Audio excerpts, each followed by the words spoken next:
আজ অমিতাভদার স্মরণ সভায় গিয়ে মনটা বড় ভারাক্রান্ত। সময়ের সরণির শুরু আর শেষটা সবার তো একই, মাতৃজঠর থেকে পঞ্চভূতে বিলীন হওয়া। তবু আমরা বারবার পিছনে ফিরে দেখি আর সামনের অনাগতকে দেখতে গিয়ে ধন্দে পড়ে যাই, হারিয়ে ফেলি নিজের বর্তমান অস্তিত্বটা।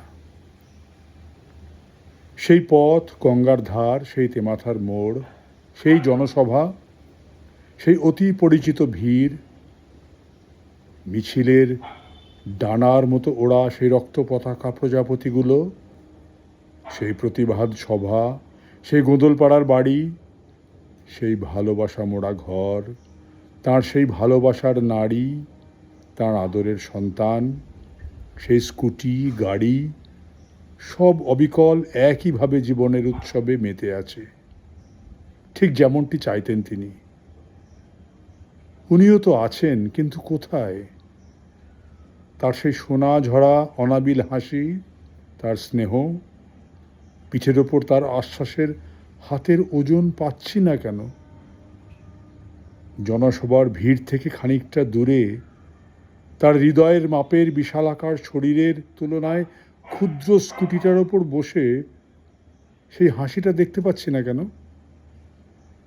মঞ্চ থেকে নামার পর ডেকে নিয়ে বলছেন না কেন, চলো একটু চা খেয়ে আসি? জীবনের উৎসব চলছে। আমাদের ছোট্ট এই ভালোবাসার শহরের গঙ্গার পাড়ে নতুন প্রজন্ম নিজেদের অজান্তেই হারিয়ে ফেলল এক অনন্য মানুষকে।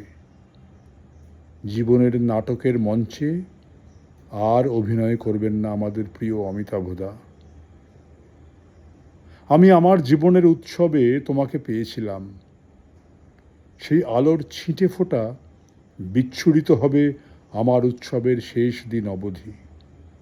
অমিতাভদা, তুমি যেদিন ওই কাঁচের গাড়িতে করে বাড়ি ফিরলে, সব ডাক্তারদের, তোমার প্রিয়জনদের সব প্রচেষ্টাকে পরাজিত করে আমি অবাক হয়ে কাঁচের মধ্যে বিজয়ী তোমাকে দেখছিলাম। তোমার পায়ে আমার শ্রদ্ধায় মোড়া রজনীগন্ধার মালাটা যখন রাখলাম, তখন আমার গলায় ছিল অনেকটা দলা পাকানো অভিমান।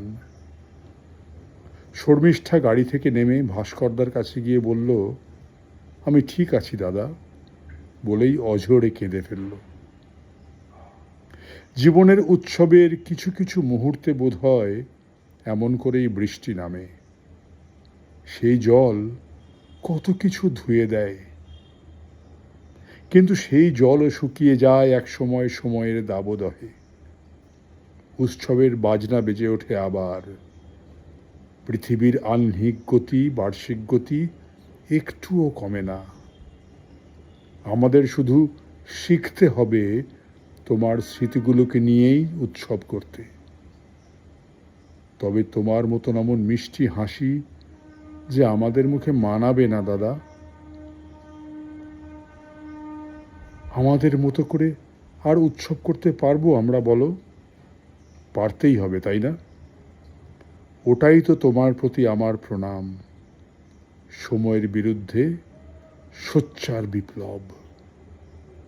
ভালো থেকো অমিতাভদা, যেখানে আছো সেখানে ভালো থেকো, আমাদের ভালো রেখো।